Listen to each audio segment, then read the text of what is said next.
berdiri ataupun duduk di tempat.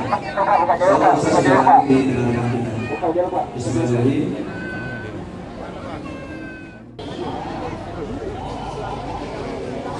Baik, para jemaah sekalian yang ada di luar mohon kondisikan. Takbir, takbir, takbir. Walillahilham. Masya Allah. Selamat datang, ahlan wa sahlan Tuan Guru Profesor Ustadz Haji Abdul Somad LC, DESA, PhD di Masjid Baitul Dalis. Sudah dihadiri oleh para jemaah kita yang ada di sini. Takbir, takbir, takbir. Walillahilham. Selamat datang Al Ustadz dan juga para rombongan yang sudah hadir di tengah-tengah kita. Masya Allah, ahlan wa sahlan Ustadz Haji Abdul Somad LC sudah hadir di tengah-tengah kita di kota Jambi kembali beserta rombongan. Ketika Nabi Muhammad SAW sampai ke kota Al-Madinah Al-Munawwarah, yang pertama dibangun adalah masjid. Bukan rumah dulu, masjid dulu. Sebelum beliau sampai ke Yasrib, nama asli Madinah, beliau berhenti dulu di satu tempat namanya Quba. Sampai di Quba itu hari Senin, 4 malam di Quba. Malam Selasa, malam Rabu, malam Kamis, malam Jumat. Selama 4 malam itu juga beliau berhasil mendirikan satu masjid. Itulah dia Masjid Quba. Mudah-mudahan nanti panjang umur, sehat badan, kita bisa sholat di Masjid Quba dalam program umroh bersama Ustadz Abdul Somad. Ongkos tanggung masing-masing.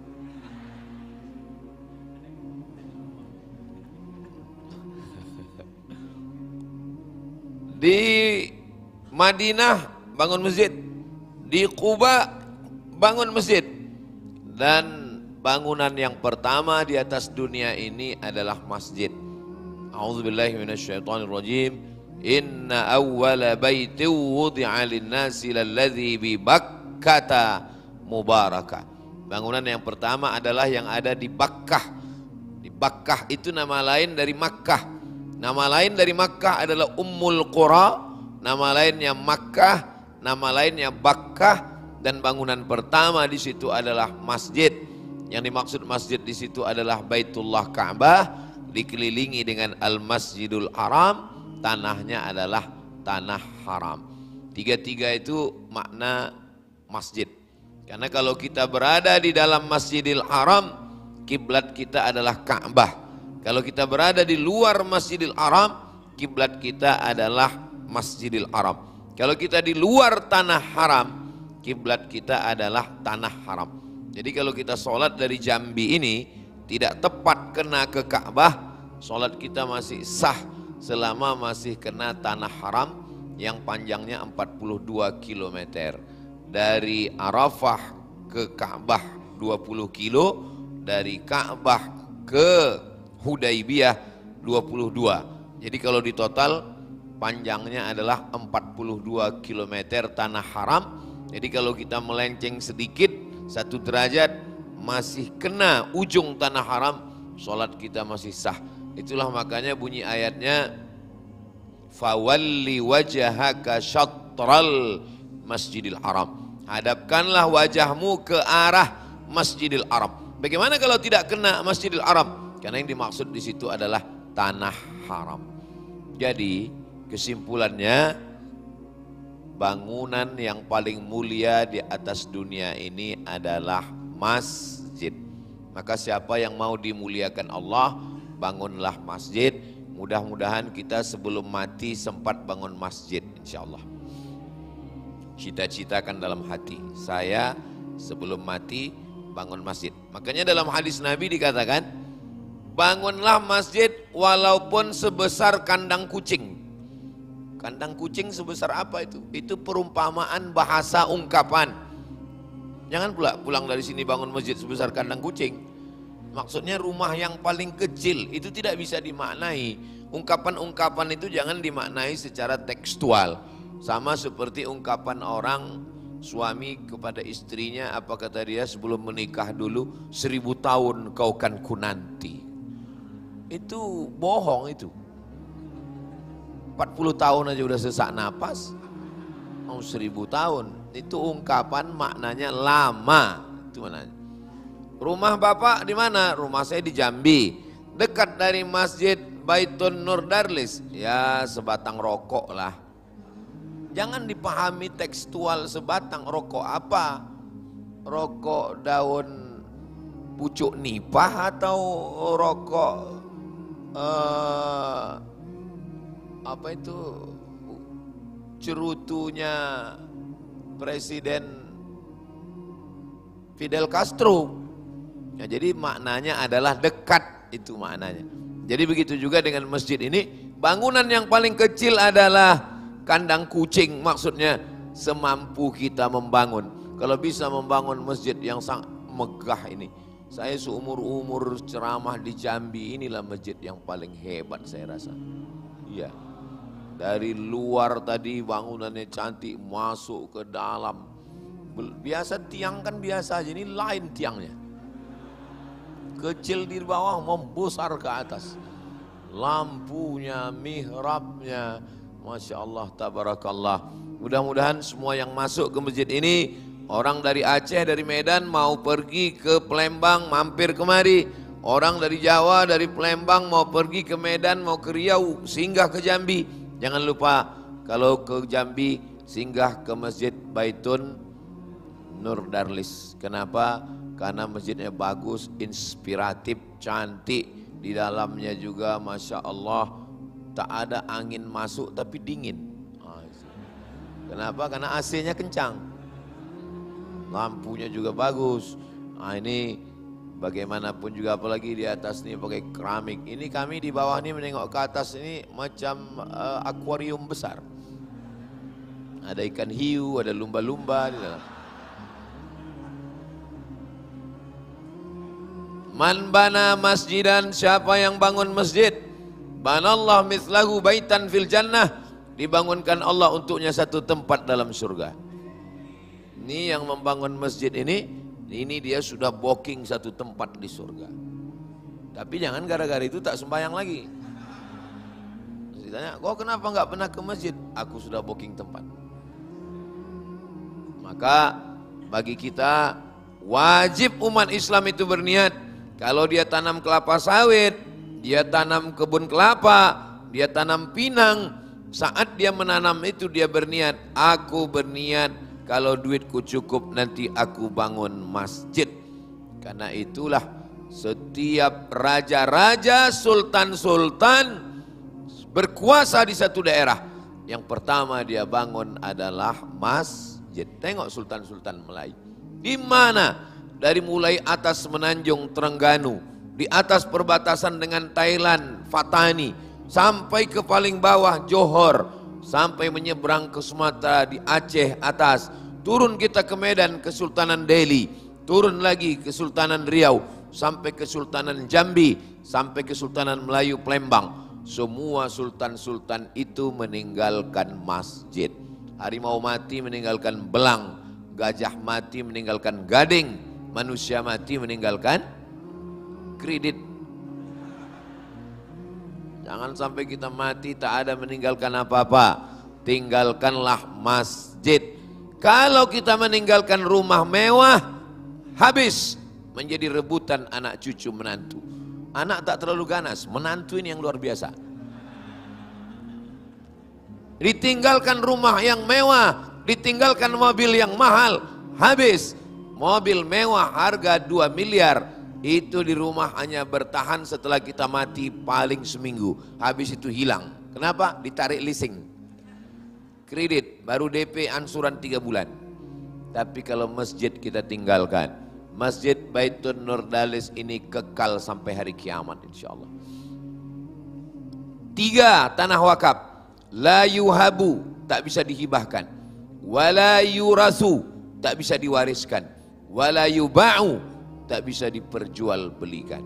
Ini tanah ini adalah milik Allah. Wa annal masajida lillah, masjid ini milik Allah. Lalu kalau dia milik Allah apa maksudnya? Bukan berarti tidak ada kuasa pengurus di situ. Ini memang milik Allah. Tapi ada yayasan, pembina, pengawas, ketua, sekretaris, bendahara. Jangan nanti datang orang kemari mentang-mentang tidur dia di sini. Pas dilarang sama pengurus, mohon maaf ya Pak, mau kami kunci. Ini masjid milik Allah.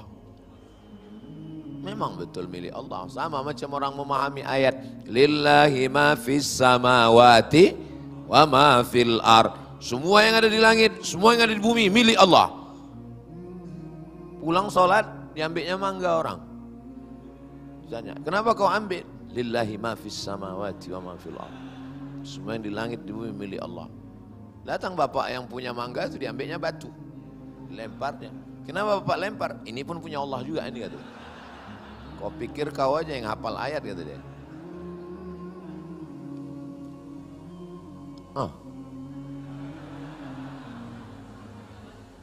Kalau Tuhan pergi ke Makkah, jangan lupa bawa sendal jepit. Sudah lama saya ceramah, baru ini drone masuk masjid. Belum pernah seumur-umur saya drone masuk masjid. Ini MUI dan Muhammadiyah, Majelis Tarjih Muhammadiyah mesti mengeluarkan fatwa apa hukum drone masuk masjid.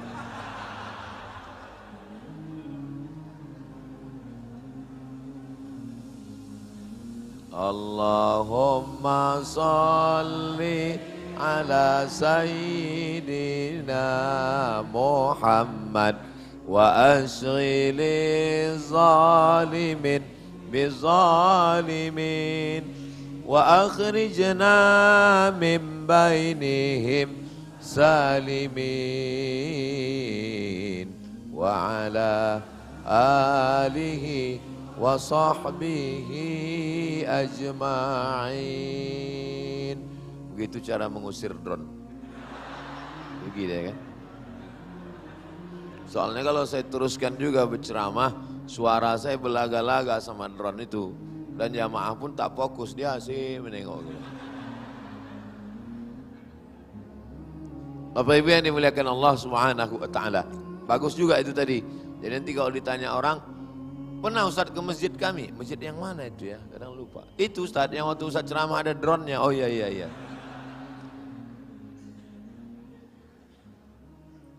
Setelah masjidnya bagus, masjid ini ada 3 unsurnya. Yang pertama namanya unsur idarah. Idarah ini yang mengatur idarah, adara, yudiru, idarah, administrasi. Tanahnya urus ke kantor KUA. Makanya nanti kalau suami ibu ke kantor KUA jangan curiga. Mereka mau ngurus surat tanah. Namanya akta ikrar wakaf. Saya wakafkan tanah ini. Supaya jangan sampai kejadian macam di internet. Dijual tanah masjid. Yang berwakaf atuknya, yang menjual tanah cucunya. Karena di dalam surat tanah masih ada nama datuknya. Bagaimana cara merubah tanah itu? 2 prosesnya. Yang pertama, akta ikrar wakaf. Berapa lama ngurus akta ikrar wakaf itu? Jam 8 masuk, jam 11 keluar. Kalau macet berarti tak ada duit pelicin. Setelah dapat selembar akta ikrar wakaf, dibawa ke BPN, Badan Pertanahan Nasional. Keluarlah sertifikat, tidak ada lagi nama orang di situ. Adalah nama masjid. Waktu ketua BPN, Kanwil BPN Riau datang pas saya sedang ceramah, berkumis orangnya, orang Aceh. Kata dia, saya bawa anak buah saya nih Pak, orang Badan Pertanahan. Dalam rangka apa nih Pak? Ulang tahun BPN kami tidak buat di hotel, tapi kami buat pengajian menghadiri di masjid. Bagus. Pas saya tengok orang BPN, saya bahas tentang masalah tanah. Kita hidup di atas tanah, mengurus tanah, kerja di kantor tanah, mati dimakan cacing tanah. Pas pula orang mengurus tanah di situ kan. Lalu kata Pak Kanwil BPN, Ustadz Somad, ada aturan baru, masjid kalau ngurus tanah gratis. Maka jangan sampai masjid-masjid surau langgar musola. Walaupun masjid Baitul Nurdalis ini udah selesai. Ceramah saya ini bukan untuk masjid ini, untuk semua seluruh pengurus musola kita. Karena kejadian ini bisa terjadi. Mengurus tanah dasarnya mesti su'uzon. Ngurus tanah nggak bisa husnuzon, mesti su'uzon. Karena kenapa terjadi konflik antara pengurus dengan pemilik tanah? Kenapa terjadi masalah sampai ke pengadilan? Itu gara-gara husnuzon. Nggak boleh husnuzon. Makanya kalau ada orang mewakafkan tanah, saya wakafkan tanah ini, mohon maaf ya Pak, saya su'uzon sama Bapak. Jadi gimana caranya? Mau nggak Bapak membuat akta ikrar wakaf ke kantor KUA? Mau? Setelah itu nanti kita bawa ke BPN. Iya, setelah itu selesai. Anaknya, cucunya, menantunya, siapapun ahli waris tidak bisa menuntut. Dan barulah negara bisa bertindak. Kalau ada bantuan dari dinas sosial, kenapa bantuan dinas sosial tak bisa masuk ke masjid? Karena masjid tidak mengurus administrasi. Ini kerja siapa? Ini kerja idarah. Orang-orang yang mengurus segala macam tentang administrasi masalah kemasjidan ini. Lalu kemudian ada namanya riayah. Riayah ini adalah mengurus kemakmuran masjid.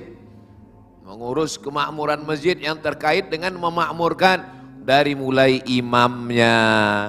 Dicarilah imam-imam yang hafalan Qur'annya banyak, suaranya merdu. Jangan sampai macam Ustadz Somad musafir mampir pinggir jalan, terdengarlah suara imam di situ. Lebih banyak batuknya daripada ayatnya. Assalamualaikum warahmatullah, assalamualaikum warahmatullah. Pak. Kenapa itu yang maju? Nggak ada orang lain. Mohon maaf Pak Ustadz, kalau dia nggak maju, nggak ada sholat di sini. Insya Allah, apalagi ini di bawah Muhammadiyah. Muhammadiyah punya majelis tarjih, Muhammadiyah punya majelis tabligh, Muhammadiyah punya SDM yang banyak, alumni-alumni dari Universitas Muhammadiyah. Saya menjadi ustadz pengisi pengajian hadis setiap Sabtu subuh selama 4 tahun di Masjid Muhammadiyah. Dari tahun 2009, 10, 11, 12, 13. Masjid Akramun Nas yang di situ didirikan dan pengurusnya orang Muhammadiyah. Kemudian Masjid Muhammadiyah belakang Ramayana kajian zuhur 1 tahun. Satu lagi Masjid Muhammadiyah Jalan Paus, ketiga-tiganya di Pekanbaru. Jadi hubungan saya dengan Muhammadiyah dari dulu sampai hari ini, sampai hari kiamat insya Allah tetap baik-baik. Karena kita diikat dengan satu ikatan la ilaha illallah Muhammadur Rasulullah sallallahu alaihi wasallam. Kalimatu haqqin 'alaiha nahya, dengan itu kita hidup, wa 'alaiha namutu, dengan itu kita mati, wa biha nub'atsu, dengan itu kita dibangkitkan di padang mahsyar. Dari mulai imamnya, apa pesan Bapak Ketua DMI, Dewan Masjid Indonesia, Ustadz Abdul Somad, tolong kalau ceramah sampaikan sound system pengaruhnya di masjid 80%. Ini bagian dari masjid. Muazin, sound system. Imam, sound system. Baca Quran, sound system. Khatib Jumat, sound system.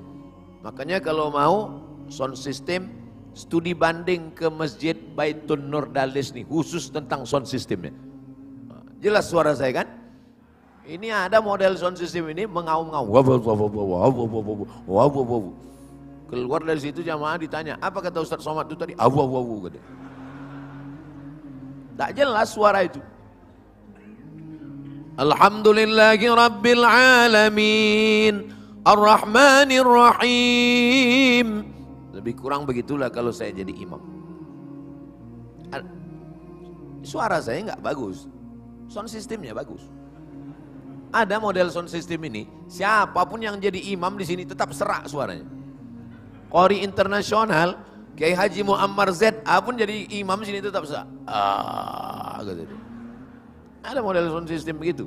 Tolong bapak-bapak pengurus masjid, perbaiki. Zalim kita, buat masjid banyak. Setiap hari Jumat sebelum khotib naik mimbar diumumkan, masjid kita ada tabungan 200 juta. Tapi sound system menjerit suaranya. Muazzinnya, cari muazzin yang terbaik. Kalau memang ada mahasiswa, buat 3 orang mahasiswa supaya dia bisa berganti-gantian. Mahasiswa Universitas Muhammadiyah, kalian muazzin, buatkan musabaqah suara yang terbagus. Allahu Akbar, Allahu Akbar. Begitu. Ini sekarang muazzin sholat seperti muazzin untuk bayi. Azan sholat sama azan bayi bunyinya tak sama, lafaznya sama. Hadisnya riwayatkan Nabi ketika lahir cucunya Sayyidina Al-Hasan dan Sayyidina Al-Husain, Sayyidatuna Fatimah. Hadisnya ada dalam Sunan Tirmidzi, status hadisnya hadis hasan.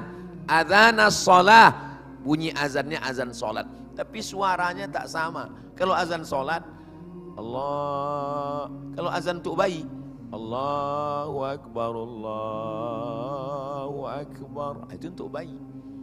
Ya sekarang yang terjadi, azan untuk bayi dipakai di masjid. Allah, anak siapa lahir? Azan masjid itu carilah yang suaranya menggelegar. Kenapa Bilal bin Rabah yang diangkat Nabi? Karena dia orang Afrika. Orang Afrika itu sampai sekarang tetap dipakai karena suaranya bagus. Michael Jackson itu orang mana? Afrika. Yang dilihat bukan kulit. Karena orang Afrika itu kulitnya warnanya cuma 2, hitam dan hitam sekali. Tapi ini sekarang yang dipakai adalah suara. Orang Afrika itu sekarang internasional mengakui suaranya hebat-hebat. Nah maka carilah suara yang mantap, muazzin, imam. Anak muda kita tadi Masya Allah, masih muda, ganteng, suaranya bagus. Kita sudah tua, tak pernah ganteng, suara macam kambing ditarik. Tolong Bapak Ibu jangan tersinggung, ini bukan maksud saya ini maksud. Kadang jamaah ini kalau Ustadz ngomong perasaannya nyindir dia aja. Kunci mendengar ceramah ini satu, jangan tersinggung. Ada beberapa jamaah tersinggung, pulang, meninggal.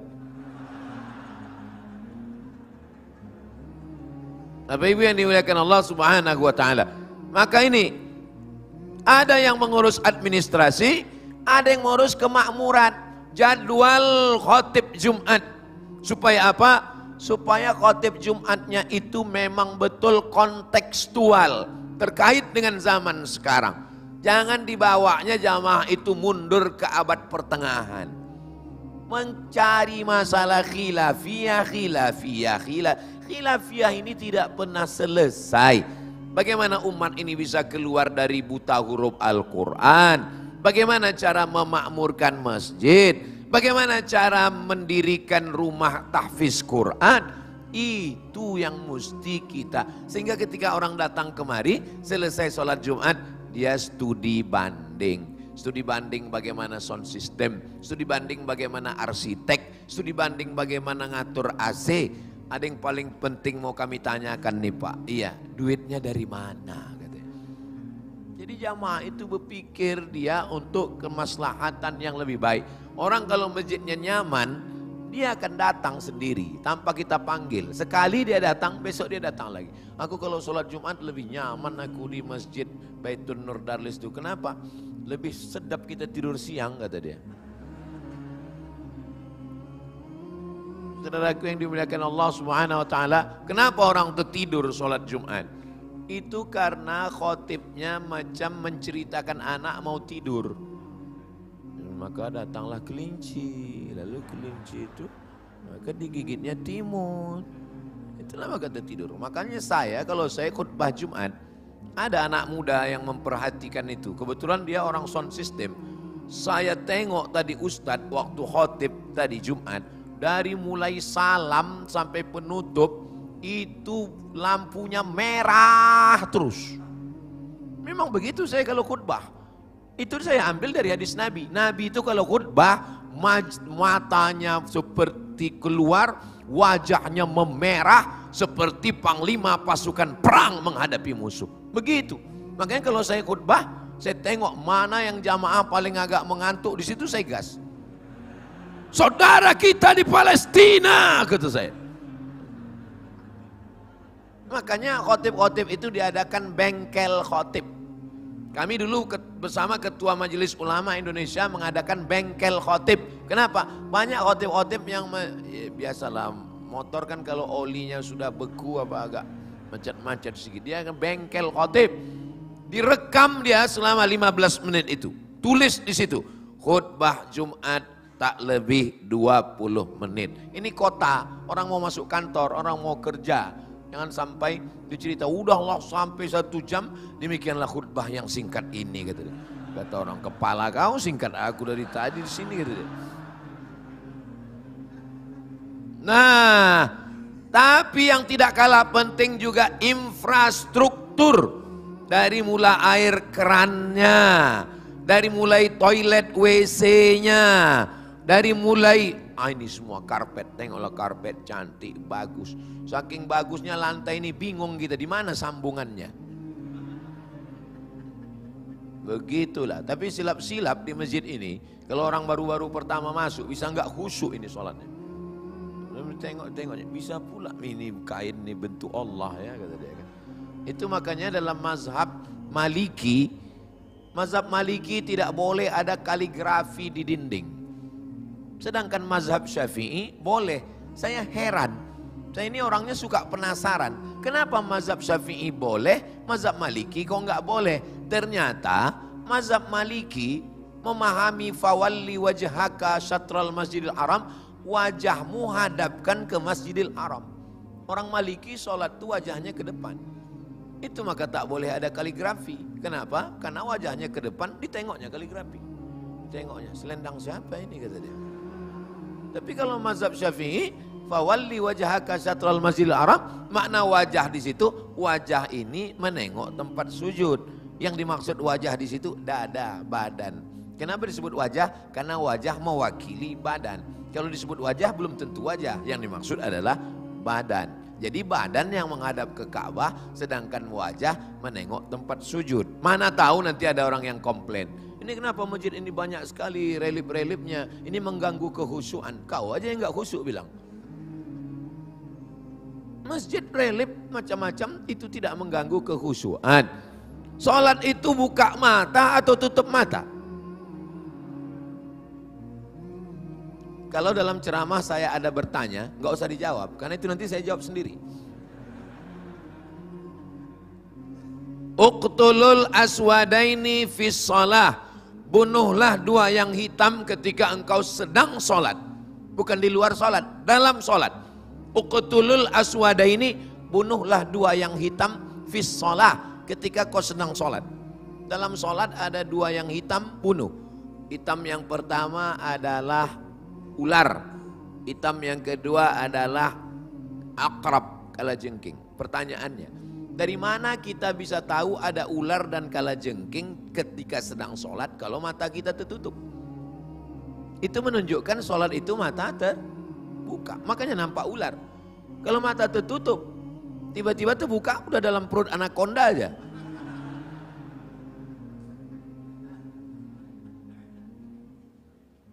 Kalau ada orang lewat di depanmu, engkau sedang sholat, di antara engkau dengan sutroh. Sunat muakkad meletakkan sutroh, sunat, ini sutroh, tiang. Lalu kemudian supaya orang tak lalu, dia hanya boleh lalu setelah sutroh. Lalu kemudian dia lewat antara kita dengan sutroh, maka kita halang dia. Jangan halang. Dari mana kita tahu ada orang lewat kalau mata kita tertutup? Itu menunjukkan mata kita terbuka. Ada orang mau lewat, kita gini kan. Cuman kadang jamaah haji Indonesia ini kalau di Makkah, di Madinah ada lewat diginikan, dia nggak tahu, disangkanya mau salaman. Kalau ada orang mau lewat, maka kita ginikan. Kalau dia lewat juga, faktulhu, bunuhlah dia, karena dia setan. Tapi tolong bapak-bapak polisi, tentara, jangan bapak kalian tembak. Ada polisi tentara sholat mau lewat, ditembaknya. Dibawa ke propos. Kenapa kau tembak? Ustaz Somad nyuruh bunuh katanya. Itu hadis itu namanya hadis tarhib. Hadis tarhib bukan untuk diamalkan, tapi sebagai ancaman. Imam Al-Hafiz Al-Munziri menulis kitab itu. Namanya At-Targhib wa Tarhib. Hadis ancaman dan hadis motivasi. Nah, setelah masjid dibangun cukup 3 unsurnya. Di situ ada unsur idarah, di situ ada unsur riayah, dan ada unsur yang memperhatikan aspek segala macamnya. Mau baca Quran, Qurannya ada. Coba tengok, Qurannya rapi. Kok disengok dari susunannya sepertinya nggak pernah dibaca ini. Bukan begitu Ustaz Somad. Ini kan mau acara besar. Jadi Qurannya dirapikan. Tolong ada siapkan mukenanya. Itu mukena ada di belakang. Termasuk dari infrastruktur. Kenapa? Karena mungkin musafir datang dia lupa bawa mukena ada. Mukenanya kalau bisa dibawakan ke laundry bersih. Jangan sampai orang pakai mukena dari mulai takbiratul ihram ke salam nggak bernapas dia. Saking baunya mukena itu. Toiletnya bersih cantik.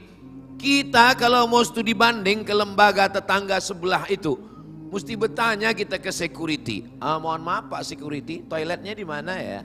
Tapi kalau ke lembaga punya orang Islam, gak usah tanya security. Tarik aja napas, tahu di mana toiletnya.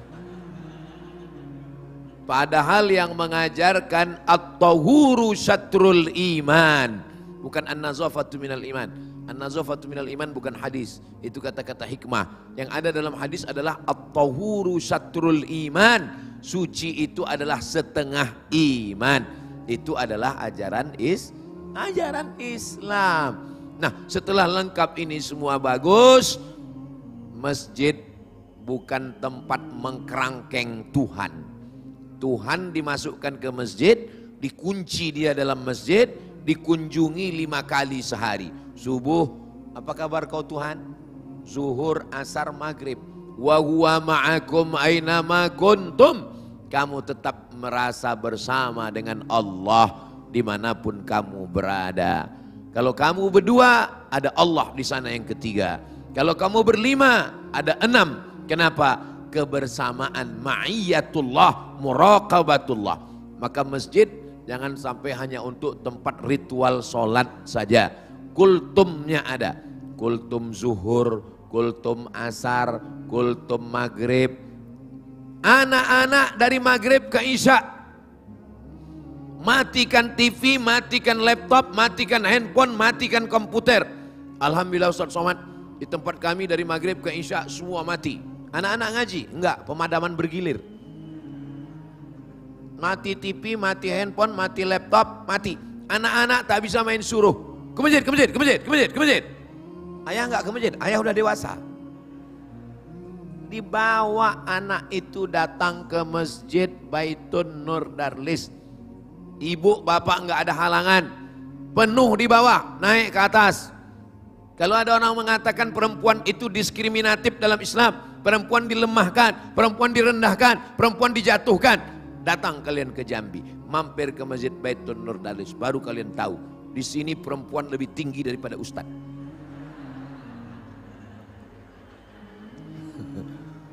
Siapa yang mengatakan perempuan dilenyapkan? Siapa mengatakan perempuan dijauhkan, dijatuhkan? Di sini perempuan dimuliakan dan dihormati. Kita pula yang bingung, dari mana orang ini naik ke atas? Pokoknya ada tangganya di belakang. Nah, dari maghrib ke isya anak-anak mengaji. Suka tak suka, mau tak mau, buka Google, tulis buta huruf Al-Quran di Indonesia 72%. Kalau berkumpul 100 orang, ada 72 orang yang tak bisa baca Quran. Itulah orang Indonesia. Mau tak mau, suka tak suka. Di mana kita mengentaskan ini? Di masjid. Ada 4 tiang, 4 ustadz. Ustadz duduk, anak-anak berkeliling. Sistem ini namanya sistem halaqoh. Halaqoh artinya lingkaran-lingkaran. 1 lingkaran, 2 lingkaran, 3 lingkaran, 4 lingkaran. Lingkaran pertama Iqra'. Lingkaran kedua Juz Amma. Lingkaran ketiga Al-Quran. Lingkaran keempat perempuan. Guru laki-laki jangan mengajar anak perempuan. Nanti terjadi yang macam-macam, masjid kena. Yang jahat bukan Islam, yang jahat bukan masjid, yang jahat orangnya. Belajar tahsin pula guru laki-laki dengan murid perempuan, mana bisa? Hah? Maka kalau belajar tahsin, guru laki-laki ngajar laki-laki, guru perempuan ngajar perempuan. Iya, tapi kita kan belajar Quran.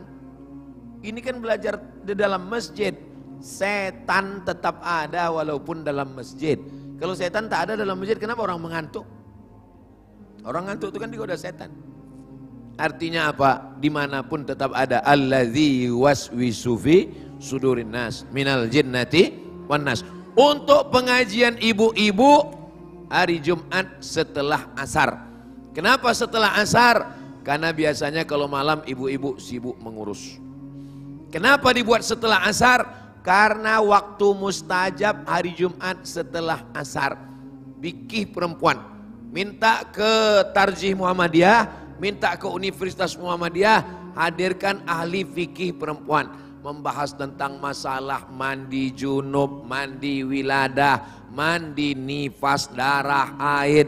Macam mana tentang terkait dengan fikih perempuan, batasan aurat, kewajiban seorang istri, tanggung jawab seorang istri, khusus fikih perempuan saja.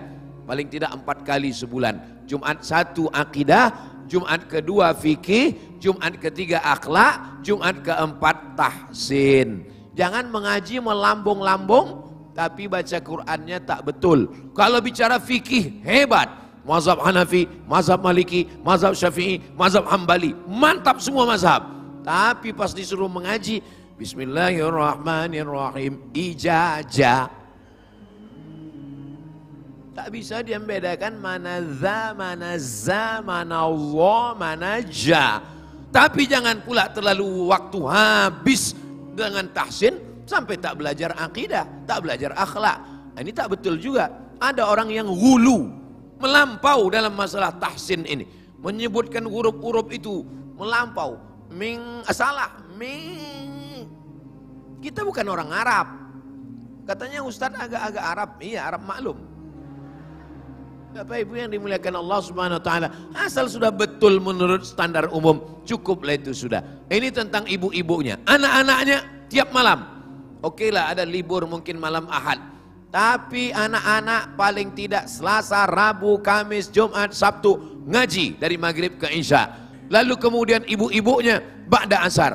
Bapak-bapaknya minimal seminim-minimnya 3 kali dalam sepekan.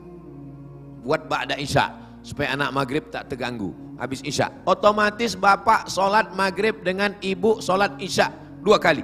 Maghrib, Isya. Kenapa maghrib sholat? Bawa anak.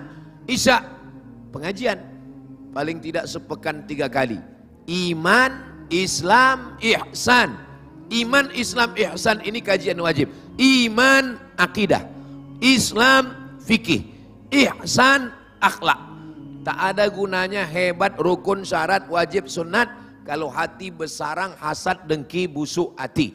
Maka tapi kita tidak juga bisa balik. Untuk apa kita sholat kalau hati kita kotor? Terus itu maka saya tak sholat karena hati saya masih kotor. Berusaha membersihkan wajah. Idza qumtum ila sholati faghsilu wujuhakum wa aydiyakum ilal marafiq wamsahu bi ru'usikum wa aydiyakum ilal marafiq wamsahu bi ru'usikum wa arjulakum ilal ka'bain. Tapi setelah itu membersihkan hati. Allahumma ja'alni minat tawwabin waj'alni minal mutatahhirin waj'alni min ibadikas. Ibarat merawat pokok kayu, dari mulai akarnya, batangnya, cabangnya, rantingnya, pucuknya, putiknya, buahnya, itu dijaga oleh masjid. Bapaknya 3 kali sepekan, anaknya tiap malam ba'da maghrib, istrinya habis asar. Anak muda tolong khusus buatkan pengajian anak muda. Kenapa anak muda nggak mau ke masjid? Saya ini orangnya suka penasaran. Saya tanya anak-anak muda, kenapa kalian nggak mau ke masjid? Kami nggak mau ngaji sama orang tua Pak Ustadz. Kajiannya mati aja.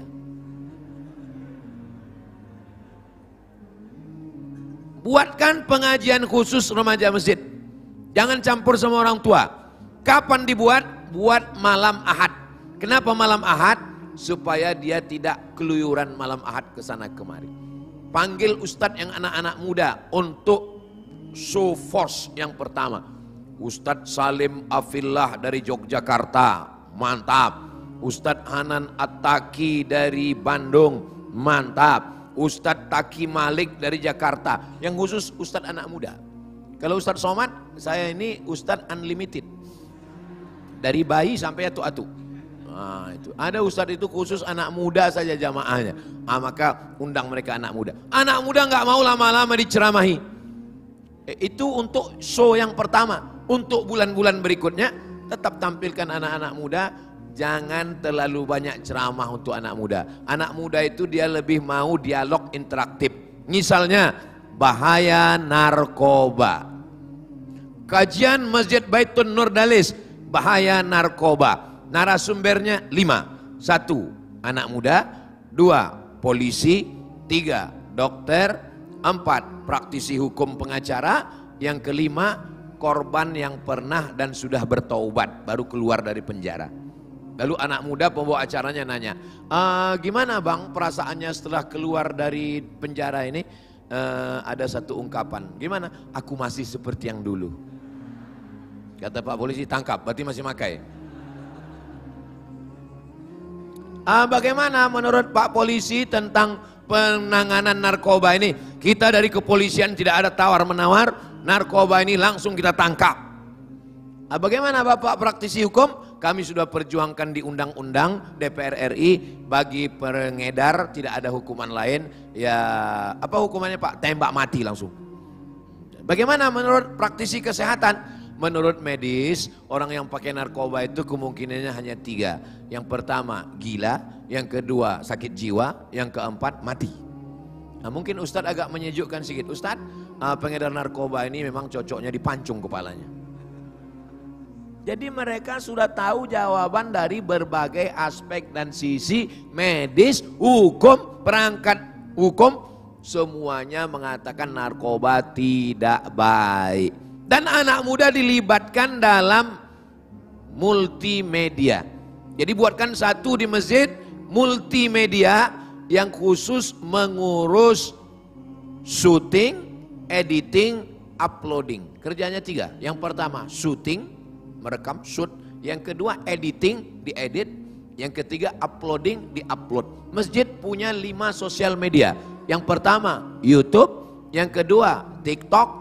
Supaya TikTok itu jangan lagi isinya ulat pinang sama ulat sagu.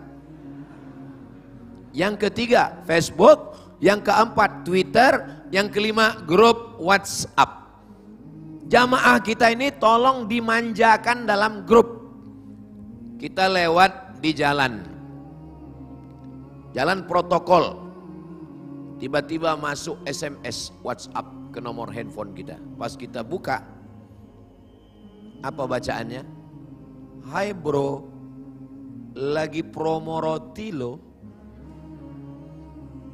Masuknya ke saya ini kan ustadz. Hai bro, kata dia. Saya lewat jalan Sudirman Riau, masuk. Hai bro, lagi promo roti, mampir ya. Dari mana dia dapat nomor saya? Ternyata ada alatnya dipasang, siapapun yang lalu lalang nomornya masuk dan dia kirim. Begitulah seriusnya tukang roti memanjakan customer. Pernahkah kita pengurus masjid berpikir untuk meng-WA semua yang lalu lalang di depan itu? Hai bro, malaikat maut udah dekat loh. Tolong jamaah tetap ini kita manjakan.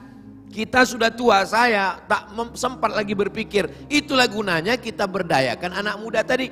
Anak muda tugas kalian menginventarisir seluruh nomor-nomor. Nanti kalian yang mau WA setiap hari, pagi disapa dia. Hai jamaah yang mau berangkat kerja, tolong baca doa ya supaya dijaga Allah Ta'ala. Siang nanti kirim lagi WA, jangan selingkuh ya. Berawal dari makan siang bersama, no free lunch. Tidak ada makan siang yang gratis. Mengingatkan dia. Sehingga orang-orang yang pikirannya mau jahat, loh pengurus ini kayaknya udah tahu ini. Gitu. Berarti istriku udah cerita ke orang ini katanya. Itu. Barulah minta ke Ustadz Dahrizal Dahlan, Ustadz bisa nggak mintakan ucapan selamat dari Ustadz Somad. Kami tinggal kirimkan ucapannya. Hai jamaah Masjid Baitun Nur Dalis, masjid yang sangat berkesan bagi saya. Bangunannya bagus, ada drone masuk ke dalam, karpetnya cantik, ada akuarium besar di atas. Maka tetap semangat, semangat, semangat. Artinya apa? Supaya orang disapa, orang dirasakan bahwa dia ada, bahwa dia bagian dari pengurus masjid. Ketika itu juga untuk iklan kita. Kami dari Masjid Baitun Nur Dalis ada program tahfiz Quran. Di sana ada anak yatim, fakir miskin dan du'afa. Bagi Anda yang ingin mendapatkan amal jariah, jangan lupa transfer ke nomor berikut ini. Ingat, kematian segera tiba. Kalau sudah kita urus jamaah ini dari ilir ke ulu, lama mengkebumikan jenazah, saya sudah siap mau sholat jenazah, berbisik-bisik jamaah. Kenapa? Yang memandikan rupanya di desa itu satu orang dan dia tak ada di lokasi. Ini jangan sampai terjadi. Maka buatkan penyelenggaraan jenazah. Tapi di mana-mana kalau dibuat penyelenggaraan jenazah yang ikut orang tua, ini salah. Orang tua inilah yang mau diselenggarakan. Kenapa orang tua ikut? Kalau penyelenggaraan jenazah itu khusus kajian remaja. Saya kalau mati, saya mau anak saya lah yang memandikan saya, mengkapankan saya, menguburkan saya. Anak saya yang mestinya ikut. Nah, maka iya Pak Ustadz, tapi penyelenggaraan jenazah ini modalnya besar. Mana ada modalnya? Tinggal keran air, semprot, dorsmir. Mana ada modalnya? Itu Pak Ustadz kan mesti pakai boneka. Enggak usah pakai boneka. Cari salah satu anak itu yang malas sembayang, dia mandikan. Mandikan dia, gosok dia, kapankan dia. Bilang, mayat nggak boleh senyum, bilang. Sholatkan dia, galikan liang lahatnya. Gali liang lahat, cari tanah liat yang keras, keruk ke dalam. Macam mana memasukkan jenazah, kaki dulu apa kepala dulu? Miringnya kemana? Kepalanya ke utara apa ke selatan? Menghadapnya ke kanan apa ke kiri? Tanahnya berapa? Ditengkuk di kaki berapa? Yang turun ke bawah berapa? Tali pocongnya dibuka wajahnya, hidungnya menempel ke tanah, ujung kakinya. Itu jangan sampai anak tak tahu, dimasukkannya bapaknya tegak berdiri. Nggak tahu dia sama sekali. Adab-adab memasukkan bagaimana? Setelah mengkebumikan, berdiri dia menginjak-injak makam bapak itu. Kenapa kubur itu disiram? Kenapa kubur itu disiram? Karena kubur tidak diinjak. Tidak boleh kita menginjak. Masuk ke pemakaman itu paling afdolnya sendal dibuka. Kecuali becek dan segala macam darurat. Itulah kenapa kubur itu disiram. Kenapa? Supaya tanahnya padat. Memadatkan tanah gembur dengan cara disiram. Ini begitu selesai pemakaman, berdiri orang itu di atas. Untung tak ada sound horek pula untuk memeriahkannya. Mana adab-adab kita? Sedangkan suara telapak kaki orang yang berjalan itu pun didengar oleh orang di bawah. Jenazah mendengar suara tapak kaki orang yang pulang. Tiba-tiba begitu selesai pemakaman, diletakkan batu nisan. Datang yang menggali itu membawa cangkol, memukulkan nisan itu ke lempang. Macam tempat ngecor kuburan bapaknya itu dibuatnya. Gara-gara apa ini? Gara-gara tidak belajar. Anakmu boleh S1, S2, S3, S-Teler, S-Cendol, S-Doger, S-Bandung. Tapi pada akhirnya yang mengantarkan engkau ke pemakaman adalah anak yang mendoakan di tengah malam, Rabbighfirli wali walidayya warhamhuma kama rabbayani shaghira. Masjid tempat menjemput pendidikan yang terlewatkan di masa yang lalu. Yang dulu sibuk dengan dunia, sibuk dengan kantornya, tidak pernah sholat. Maka kita mengapresiasi mereka dengan pendidikan non formal. Ngaji lagi pakai buku. Untuk fikih, saya sarankan fikih bagus, fikih Islam Sulaiman Rashid. Sulaiman Rashid, orang Indonesia, spesialis mazhab Syafi'i yang tamat Al-Azhar 1935, orang Lampung, asli Pulau Sumatera, bahasanya simple, singkat, padat, bagus, tidak fanatik terhadap mazhab. Tapi kalau Muhammadiyah punya tuntunan majelis tarjih sendiri yang dipelajari, bagus. Kita tidak intervensi yang sudah dikelola oleh organisasi sosial kemasyarakatan Islam. Tadi saya mulai jam 6, sekarang sudah jam 7, 60 menit kita bersama. Mudah-mudahan 60 menit ini bernilai amal soleh insyaallah. Akhirnya saya ucapkan tahniah, selamat Bapak Ibu jamaah yang punya masjid yang bagus, tinggal mengisinya dengan ibadah, tausiah, menuntut ilmu. Aku qauli hadza, terima kasih segala perhatian, mohon maaf segala kesilapan. Saya tutup dengan pantun penutup, menangkap puyuh di Bukit Selasih. Thank you dan terima kasih. Wassalamualaikum warahmatullahi wabarakatuh.